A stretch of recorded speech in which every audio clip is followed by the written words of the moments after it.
ఇక్కడికి వచ్చినాక అనేక మంది బాధపడుతూ ఇప్పుడు ప్రస్తుతం ఉన్న నిజామాబాద్ ఎంపీ ధర్మపురి అరవింద్ గారు మీ మీద చాలా అసభ్యకరంగా అభ్యంతరకరంగా మాట్లాడారని చెప్పడం జరిగింది. నేను తెలంగాణ ప్రజలను ఒక రిక్వెస్ట్ చేయదలుచుకున్నాను.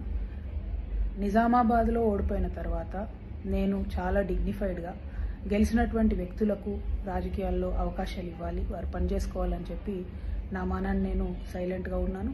తర్వాత అనేక రకాల కార్యక్రమాలు నాకు తోచిన విధంగా చేస్తూ నేను వెళ్ళినాను. అయ్యో పాపం, కవితకి బాధ అయినట్టున్నది. మన ఎమ్మెల్సీ గారు కల్వకుంట్ల చంద్రశేఖరరావు గారి కూతురు ఎన్నడూ ఏ పాపం చేయలే, రూపాయి తినలే, తెలంగాణ ప్రజల్ని ముంచలేదు. 100 రోజుల్లో చెరుకు ఫ్యాక్టరీ తెచ్చింది, పసుపు బోర్డు తెచ్చింది, పసుపుకు ధర తెచ్చింది. ఇలా నాయన లెటర్ రాసిండు, పసుపు ధర తగ్గినప్పుడల్లా కేంద్రానికి రేటు ఇవ్వమంటే చెప్పంగానే ఎంఐఎస్ పథకం పెట్టి రాసిండు. నీకు నీ జీవితానికి కవితమ్మ నువ్వు ఉండే స్థాయి నువ్వు అర్హురాలు కాదు, నీ కుటుంబం కూడా అర్హు. మీ నాయన ఒక్కడు చేసిండు.